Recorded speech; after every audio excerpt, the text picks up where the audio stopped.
Good morning, students. It is your fourth class of economics. In earlier three classes, we complete our first chapter, the story of village Palanpur. अब story village Palanpur में हमने place के बारे में detail के अंदर पढ़ा, जो कि इमेजिनरी था।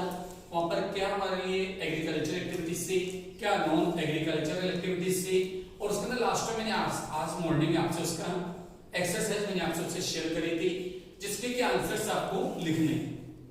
और अगर आपके पास बुक नहीं है, you can download NCERT books from our Google applications. जो आपका प्ले स्टोर है, आप आंसर्स को डाउनलोड कर सकते हैं, जिससे पूरा चैप्टर आपको मिलेगा और साथ में आपको उसके क्वेश्चंस भी मिलेंगे, जो आंसर्स का आंसर इजी वे में लिख सकते हैं। Now today we start our second chapter, it is people as resource. अगर हम बात करें पीपल इज नॉर्मल पीपल, आप और हम, पीपल एज रिसोर्स, जो हमारे पीपल है, हम लोग के किसी कंट्री के लिए रिसोर्स होते हैं, या किसी कंट्री के लिए एसेट्स हैं, या किसी कंट्री के लिए लायबिलिटी है। We study all these। हमें थोड़ा सा बात करेंगे इंट्रोडक्शन। जो किसी भी कंट्री की जो पॉपुलेशन है, वहां की जो पीपल है, क्या उस कंट्री के लिए वो रिसोर्स है।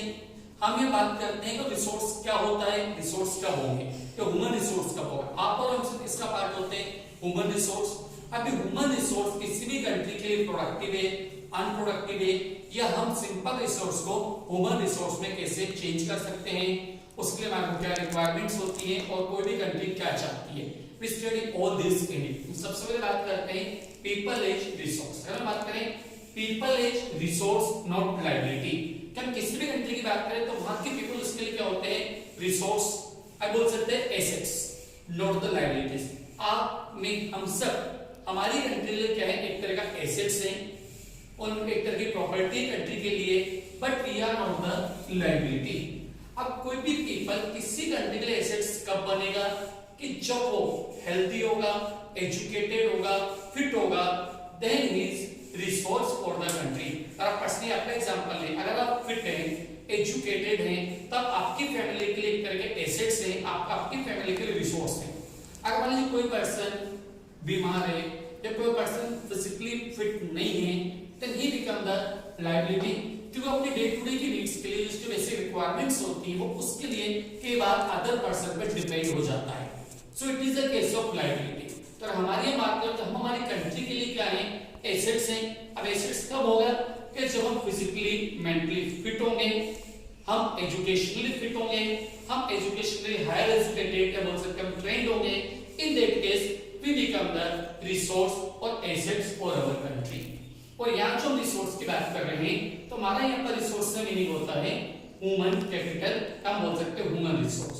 अब ह्यूमन कैपिटल क्या होता है, stock of skill, healthy and productive people. कि किसी भी कंट्री के अंदर अगर वहां की पॉपुलेशन स्किल है, स्किल मतलब वो एजुकेटेड है, या उन्होंने किसी तरह की प्रॉपर्ली ट्रेनिंग या बोल सकते हो वोकेशनल एजुकेशन ले रखा है, जैसे बात करते हैं चार्टर्ड अकाउंटेंट है, डॉक्टर्स है, इंजीनियर्स है, या कोई प्लम्बर है, कारपेंटर है, all these are comes under the skill. उनके पास पर्टिकुलर स्किल है, जिससे कि अपनी डे टू डे की लाइवलीहुड को पूरा कर सकते हैं, और they can also contribute to the development of your family, even development of their state और development of the country. Second बात करते हैं हेल्दी। अब किसी भी पर्सन का हेल्दी होना बहुत जरूरी है। अब प्रेजेंटली हम देख रहे हैं कि हमारे कंट्री में लॉकडाउन चल रहा है, तो हमारी गवर्नमेंट का चाहते हैं कि हम हेल्दी रहें, फिट रहें, और उससे हमारे को बचाने के लिए जो कोविड इंफेक्शन है, उससे हमारे को बचाने के लिए गवर्नमेंट ने लॉकडाउन डिक्लेयर कर रखा है 40 डेज का। तो गवर्नमेंट क्या चाहती है कि हमारी कंट्री के लिए हम एसेट्स बने रहें, ना कि हमारी कंट्री के लिए हम लायबिलिटी हो। सो अगर हम बात करते हैं ह्यूमन कैपिटल, तो किसी कंट्री की पॉपुलेशन ह्यूमन कैपिटल में कब चेंज होगा, जब स्किल्ड होगी, जब वो हेल्दी होगी, and they are productive. It means they are productive से मीनिंग होता है हमारा they are contribute to the national income और जीडीपी ऑफ द कंट्री। वो प्रोडक्टिव होगा अगर अपने लिए या कंट्री के लिए कुछ प्रोडक्शंस कर रहा है, चाहे वो प्रोडक्शन किसी फिजिकल गुड्स का होता है, या प्रोडक्शन किसी तरह की सर्विसेज का होता है, then he contribute to the national income or GDP of the country. So what is human capital? Human capital means it is the stock of people which is skilled, healthy and productive people. It is a human capital. थोड़ा सा इसको clear कर, productive से मतलब क्या है, किसी भी तरह की गुड्स या सर्विस का प्रोडक्शन करके नेशनल इनकम या कंट्री की जो जीडीपी है उसमें कंट्रीब्यूट कर रहा है। बट एक जीडीपी बात करते हैं ग्रॉस डोमेस्टिक प्रोडक्ट। केवल हम लोग पढ़ते हैं, सिंपली इसका मीनिंग क्लियर करता हूं। GDP gross domestic product, it is the value of all final goods produced in an economy in an accounting year. एक साल में जितने भी हम गुड्स और सर्विसेज का प्रोडक्शन कर रहे हैं उसकी मार्केट प्राइस का टोटल हमारे लिए क्या कहलाता है? GDP. I repeat again, GDP is the market value of all final goods and services produced in an economy in an accounting year. हमारा जो अकाउंटिंग ईयर है, जब हम फाइनेंशियल ईयर बोलते हैं 1 अप्रैल टू 31 मार्च, तो एक साल के अंदर हम जितने भी गुड्स और सर्विसेज का प्रोडक्शन करते हैं, final goods not the intermediate, जो भी हम फाइनल गुड्स और सर्विसेज का प्रोडक्शन कर रहे हैं उसकी मार्केट प्राइस का सम हमारे लिए कहलाता है GDP.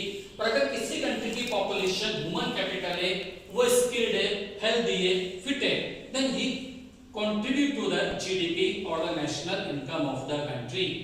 So human capital means stock of skilled, healthy and productive people of a country. It is the human capital. आगे हम बात करते हैं किसी भी इकोनॉमी के अंदर जो डिफरेंट एक्टिविटीज की जाती हैं, हम उन एक्टिविटीज को दो पार्ट में डिवाइड करते हैं, इकोनॉमिक एक्टिविटीज और नॉन इकोनॉमिक एक्टिविटीज।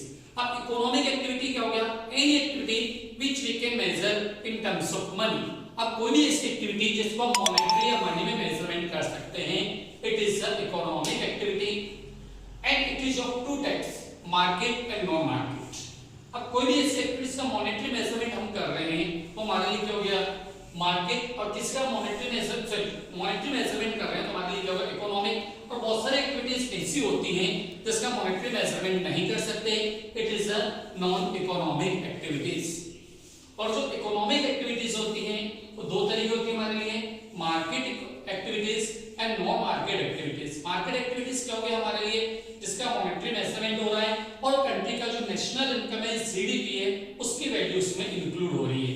और कुछ एक्टिविटीज होती है इसमें गुड्स का प्रोडक्शन तो करते हैं, पर प्रोडक्शन करने के साथ साथ उसका जो नेशनल का जो मेजरमेंट है उसमें इंक्लूड नहीं हो पाता, इट इज नॉन मार्केट। मतलब प्रोडक्शन तो कर रहे हैं और एक्टिविटीज मार्केट में सेल आउट नहीं हो पा रही। Suppose that a teacher teaching in the school, एक टीचर स्कूल में पढ़ाता है तो उसकी एक्टिविटी क्या होगी?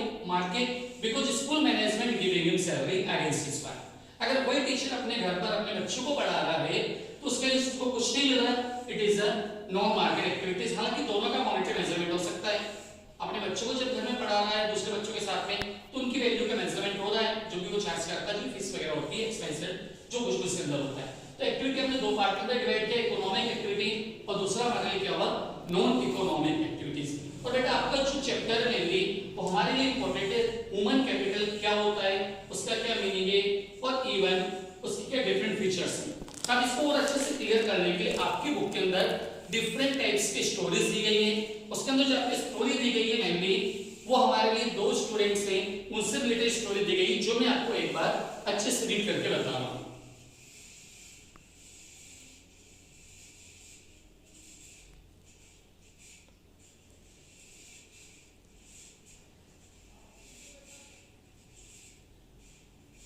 स्टोरी ऑफ सकल।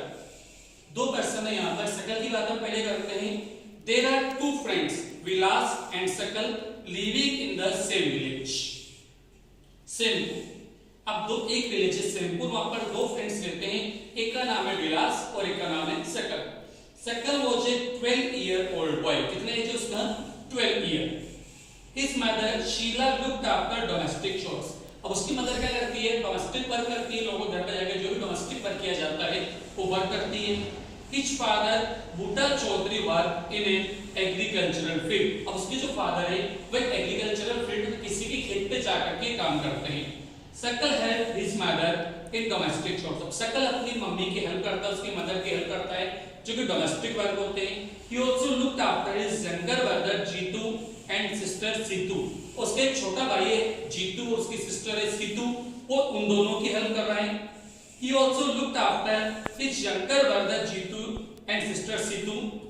His uncle Shyam had passed the matriculation examination. उसके जो अंकल हैं श्याम, उन्होंने अभी मेट्रिकुलेशन मतलब जो हमारा 10th क्लास का एग्जाम होता है उसको पास किया है, बट वो sitting idle in the house as he get no jobs, पर वो घर में बेकार बैठे रहे क्योंकि उनको कोई जॉब अवेलेबल नहीं हो रहा है। Buddha and Sheila were eager to teach Sakal. अब उसके जो फादर मदर है, पेरेंट्स हैं बुड्ढा एंड शीला, वो उसको पढ़ाना चाहते हैं सकल को। They forced him to join the village school, which he soon joined. उसने उसको प्रेशराइज करा, फोर्स किया कि आप गांव का स्कूल ज्वाइन करो, और उसने वहां पर गांव के स्कूल को ज्वाइन कर लिया। He started studying and completed his higher secondary